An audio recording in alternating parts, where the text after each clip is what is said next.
Hi everyone, welcome another class. तो आज start करने वाले हैं हम बिदलन टॉपिक से। तो वीडियो अगर आप चैनल पर नए हैं तो चैनल को सब्सक्राइब कर लें। वीडियो पसंद आती है तो वीडियो को लाइक भी कर लें। तो मानव जनन हमारा चैप्टर चल रहा है, उसका लेक्चर नंबर 12 है आज।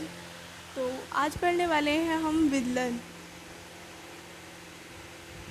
विदलन विदलन क्या है? विदलन युग्मनज में युग्मनज युग्मनज में युग्मनज में लयात्मक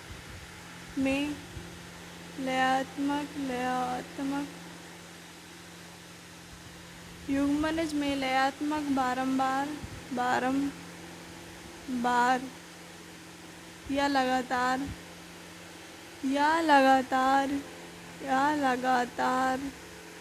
युग्मनज में लयात्मक बारंबार या लगातार समसूत्री विभाजन होता है। समसूत्री विभाजन होता है। उसी को हम विदलन कहते हैं। विदलन में ओवरऑल कुल आकार नहीं बढ़ता है,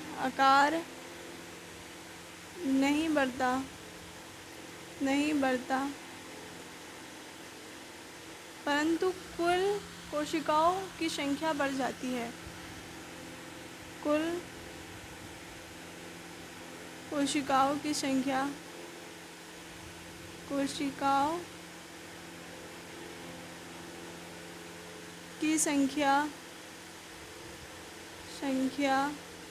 बढ़ जाती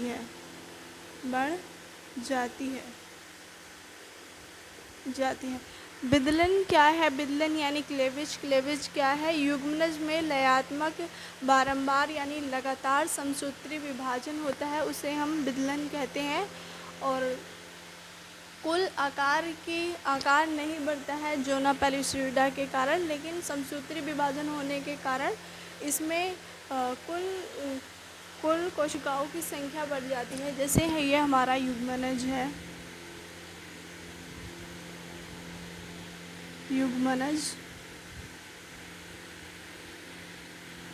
बीच में ये केंद्रक है, इसके बाहर ये जोना पेलिस्यूडा पाई जाएगी। इस तरह से जोना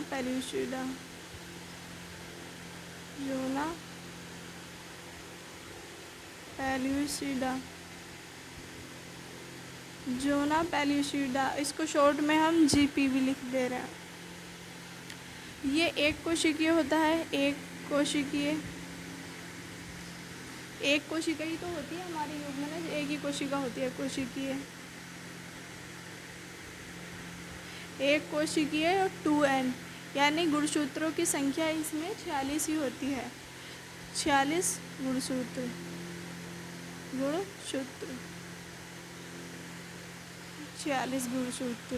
और एक कोशिकीय 2n, और ये हमारे तुम्बिका भाग में होती है। यह तुम्बिका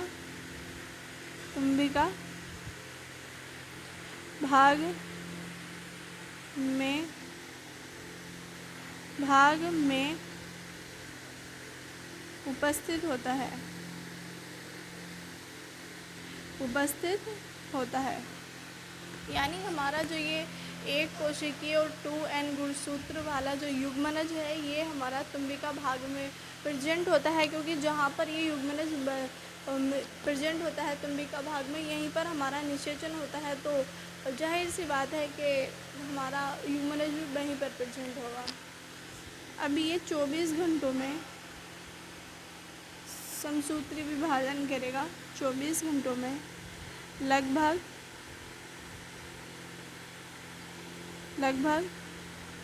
24 घंटों में 24 आवर्स में 24 घंटों में 24 घंटों में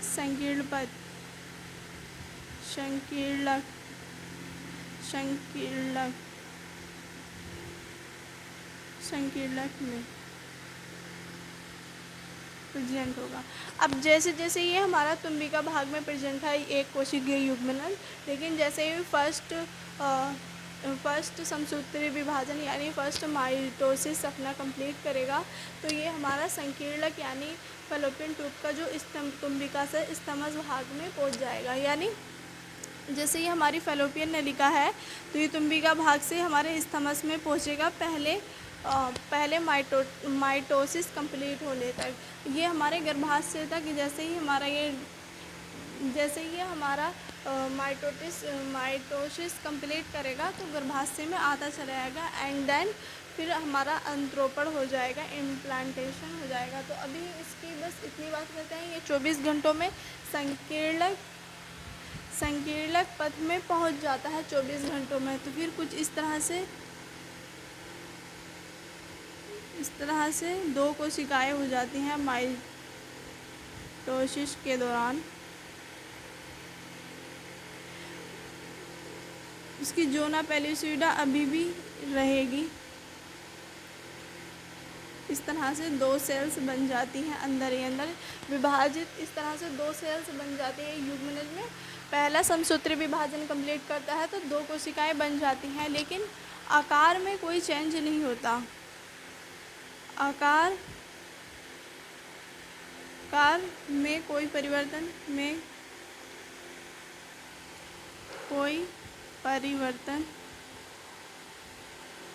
नहीं होता।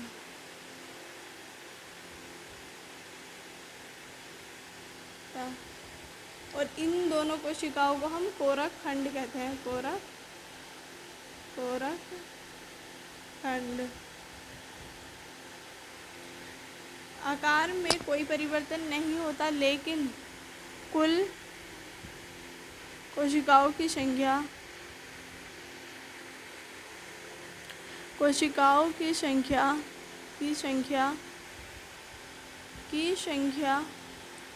ये ऐसे एरो का निशान यानी बढ़ना। अगर मैं यहाँ कहीं पर ऐसे बनाऊँ तो इसका मतलब घटना और इसका मतलब बढ़ना। इस तरह से आकार में कोई परिवर्तन नहीं होता, कुल कोशिकाओं की संख्या बढ़ जाती है। आकार में परिवर्तन क्यों नहीं होता अगर समसूत्री विभाजन कर रही है तो? आकार में परिवर्तन जोना पेलिसिडा के कारण नहीं होता। इसके कारण जोना पेलिसिडा के कारण जोना पेलिसिडा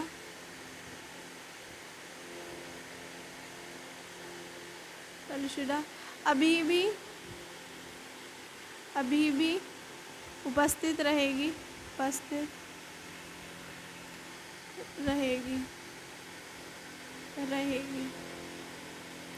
यानी जोना पेलिसिडा अभी भी प्रेजेंट रहेगी और इसका आकार जो है पहला समसूत्री विभाजन कंप्लीट करने के बाद भी इसका आकार नहीं बढ़ता है। कारण है हमारा जो है जोना पेलिसिडा और इसकी संख्याओं में वृद्धि होगी।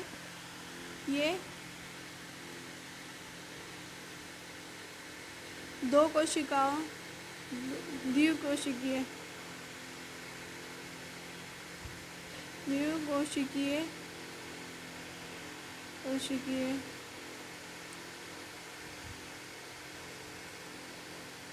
और इनमें अभी भी 2n रहेगा। द्विकोशिकीय और 2n यानी यहाँ पर 1 कोशिकीय था और 2n था, यानी 1 कोशिकीय 46 गुणसूत्र। यहाँ पे द्विकोशिकीय यानी 2 कोशिकाएं और 2n यानी 46 गुणसूत्र। एक बार इसे फिर से रिवाइज कर लेंगे। विदलन यानी क्लेविज हमारा क्या है? युग्मनज में लयात्मक बारंबार यानी लगातार समसूत्री विभाजन को हम विदलन कहते हैं। सबसे पहले हमारा जो तुम्बिका भाग में निषेचन हुआ था उसके बाहर जो जोना पेलिसिडा पाई जाएगी वो 1 कोशिकीय होती है और 46 गुणसूत्र प्रेजेंट होते हैं। यह तुम्बिका भाग में प्रेजेंट होती है फैलोपियन नलिका की। इसका प्रारंभिक यानी पहला जो समसूत्री विभाजन है वो उससे कंप्लीट होने में लगभग 24 घंटे लगेंगे, और फिर वो 24 घंटे में पहला समसूत्री विभाजन कंप्लीट होगा तो फिर वो संकीर्ण पथ यानी फैलोपियन नलिका के तुम्बिका भाग से स्थमस भाग में पहुंच जाएगी। फिर इस तरह से होती है, ये 2 कोशिकाएं बन जाती हैं। 2 कोशिकाओं को इन्हें कोरक खंड कहते हैं। जितने भी अगर विभाजन करेगी ये युग्मन जितने भी विभाजन करेगा इसके अंदर जो भी सेल्स बनेगी उसे हम कोरक खंड कहेंगे। इसके बाहर जोना पेलिसिडा अभी भी प्रेजेंट रहेगी। प्राथमिक समसूत्री विभाजन के दौरान भी आकार में कोई परिवर्तन नहीं होता बिकॉज ऑफ जोना पेलिसिडा। कुल कोशिकाओं की संख्याएं बढ़ती हैं, जोना पेलिसिडा अभी भी प्रेजेंट रहेगी, और ये जैसे 1 कोशिकीय थे और ये 2 कोशिकीय होता है। तो आई होप आपको समझ में आया होगा।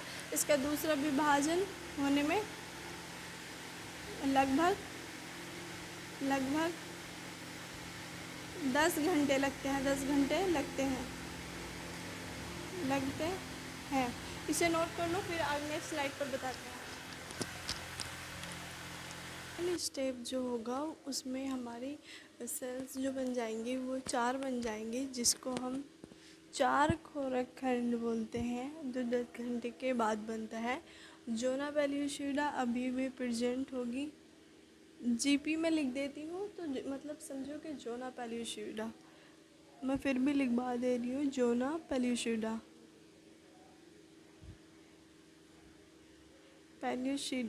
जोना पेलिसिडा,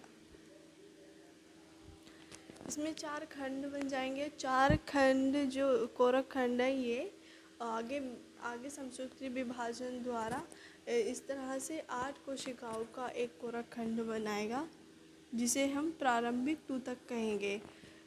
ये हमारा 4 कोरक खंड जैसे ही इसमें मूव होगा तो ये हमारे संकीर्ण पथ की तरफ मूव करेगा। जैसे हमने बताया था कि तुम्बिका भाग में हमारा निषेचन होता है, तो ये आगे चल के संकीर्ण भाग में 8 कोशिकीय कोरक खंड बना लेगा। फिर 8 कोरक खंड जो है 8 कोशिकीय कोरक खंड, ये हमारा 8 से 16 समसूत्री विभाजन है, 8 से 16 कोरक खंड बन जाएंगे। लेकिन याद रहे जब ये हमारा 8 कोरक खंड होता है इसे हम प्रारंभिक तूतक कहते हैं, और इसे जब ये 16 कोरक खंड होता है तो इसे अंतिम तूतक कहते हैं। तूतक क्यों कहते हैं इसे? क्योंकि ये आपने वो सुना होगा एक तरह से, क्या नाम होता है उसका, सहतूत के तरह होता है। सहतूत में भी कुछ इस तरह से अगर आपने देखी है तो ठीक है, नहीं तो आप गूगल भी कर लेना कि सहतूत क्या है। सहतूत की संरचना कुछ इस प्रकार होती है जैसे हमारे तूतक की होती है। इस तरह से 16 कोरक खंड की जिस तरह से संरचना होती है हम उसे तूतक भी कहते हैं, और ये संकीर्ण भाग में होते हैं। और जैसे जैसे ये बढ़ता जाएगा ये आगे की संकीर्ण भाग से आगे भी मूवमेंट करेगा। अभी फ़िलहाल ये हमारा जैसे तुम्बिका भाग में निषेचन हुआ था, जाइगोट बना था, तो जैसे ही वो आगे मूवमेंट करेगा, जैसे ये प्रारंभिक तूतक में एंटर किया, फिर जब इसकी समसूत्री विभाजन कंप्लीट करेगा ये 16 कोरक खंड बनाएगा, तो ये फैलोपियन नलिका में और आगे एंटर करेगा। लेकिन ये दोनों जो अभिक्रियाएं हो रही हैं, प्रारंभिक तूतक और अंतिम तूतक, ये सब संकीर्ण पथ में हो रही हैं। संकीर्ण पथ यानी कि फैलोपियन नलिका का एक भाग है। एक तो होता है हमारा एम्पुला, इन्फंडिबुलम और स्थमस। स्थमस को हम हिंदी में संकीर्ण पथ कहते हैं। ठीक है, तो अब आगे चलेगा। 16 से हमारा 32 कोशिकीय आवरण बनेगा, जिसे हम कोरकपुटी कहते हैं, और इंग्लिश में हम इसे ब्लास्टुला भी कहते हैं। ब्लास्टुला ये हमारा ब्लास्टुला है। 32 कोशिकीय आवरण प्रेजेंट होता है। जोना पेलिसिडा इसमें प्रेजेंट होती है। और जैसे ही ये 16 से 32 कोशिकीय बन जाएगा तो ये हमारा स्थमस से संकीर्ण पथ से गर्भाशय की ओर एंटर करने लगेगा। इसको हम कोरकपुटी कहते हैं। लेकिन जब ब्लास्टुला से हमारी ये इस तरह से संरचना बनती है सेल्स की, जिसे अंतरकोशिकीय समूह कहते हैं, और इन्हें बाहर की तरफ इस तरह से कुछ सेल्स बन जाते हैं। इन्हें हम पोषक कोरक कहते हैं, जो पोषण प्रदान करते हैं, नाम से ही जाहिर है। इसे हम ब्लास्टोसिस्ट कहते हैं, इसे हम ब्लास्टुला कहते हैं, इसे हम ब्लास्टोसिस्ट कहते हैं। ब्लास्ट और ये जो हमारी इस तरह से गुहा प्रेजेंट है, हम इसे ब्लास्टोसेल कहते हैं। एक बार फिर से ध्यान दीजिए, जब हमारा 10 घंटे के बाद, अभी हमने बताया था 10 घंटे के बाद जो जो कोरक खंड बनाता है वो 4 कोशिकीय होता है, यानी 4 कोरक खंड प्रेजेंट होते हैं। जोना पेलिशिडा अभी भी प्रेजेंट होगी। अब इस तरह से मतलब कि कोशिकाओं की संख्या में वृद्धि होती रहती है, आकार में वृद्धि नहीं होती है, बिकॉज ऑफ जोना पेलिशिडा, है ना। तो फिर 4 से जब समसूत्री विभाजन होगा तो 4 से हमारी 8 कोरक खंड बनेगा, जो जिसे हम प्राथमिक तूतक कहते हैं। जोना पेलिशिडा अभी भी प्रेजेंट होगी और ये संकीर्ण पथ में ये अभिक्रियाएं चल रही होती हैं। और ये फिर 16 कोरक खंड, इसको हम अंतिम तूतक कहते हैं। इसे तूतक क्यों कहते हैं? क्योंकि इसकी आकृति, इसकी शेप जो होती है वो एक तरह से सहतूत, एक फल बोल सकते हैं उसको, एक शहतूत की तरह होता है। शहतूत अगर आपने कभी नहीं देखा है तो आप गूगल भी कर सकते हो। इसे तूतक कहते हैं क्योंकि ये शहतूत की तरह दिखता है।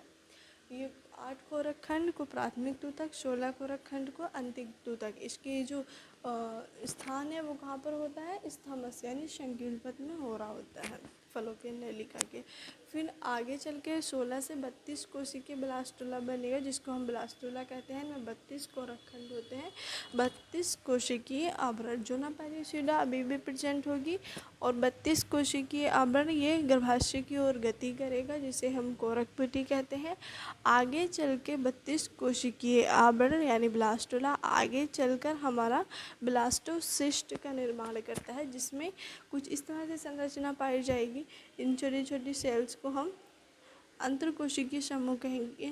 जोना पेलिशिडा अभी भी प्रेजेंट होती है। इन बाहर वाले सेल्स को हम पोषक कोरक कहेंगे।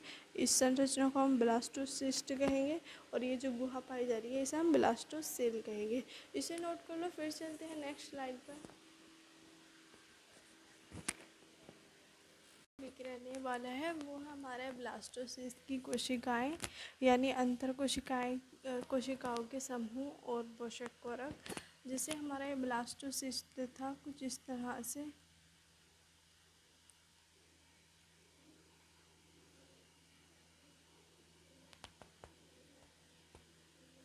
कुछ इस तरह से हमारा ब्लास्टोसिस्ट था। इन्हें पोषक कोरक सेल्स कहेंगे, पोषक कोरक कोशिकाएं। इस तरह से ये हमारी सेल्स प्रेजेंट होंगी, जिन्हें हम अंतर कोशिकाएं कहेंगे।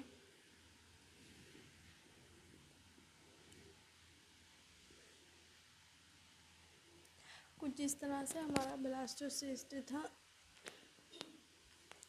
अंतर कोशिकाएं समूह ये 3 जर्म स्तर से बनी होती है, जिससे हमारी बॉडी का स्ट्रक्चर का निर्माण होता है। सबसे पहले एक्टोडर्म, मेसोडर्म, एंडोडर्म।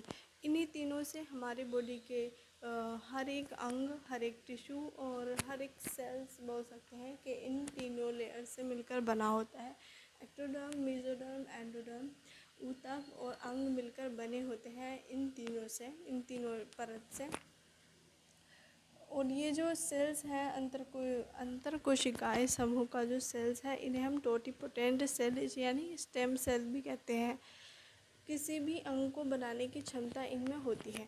ये जो हमारे अंदर की सेल्स हैं इन्हें हम टोटिपोटेंट सेल्स या स्टेम सेल्स बोलते हैं। किसी भी अंग को बनाने की क्षमता इसमें होती है, यानी जैसे हम किसी भी पौधे का एक भाग लेते हैं, उसे हम टोटिपोटेंट सेल्स होती है, उसमें उसे पिसब करवा के हम कई सारे पौधों का निर्माण कर सकते हैं। इसी तरह हमारे इसमें ब्लास्टोसिस्ट में भी ये जो अंतर कोशिकाओं का समूह है, ये हमारे एक पूरा अंग बना सकते हैं। पूरी बॉडी तो हम नहीं बनाएंगे, लेकिन एक पूरा अंग बना सकते हैं। तो लोग इन्हें प्रिजर्व करवा के भी रख सकते हैं।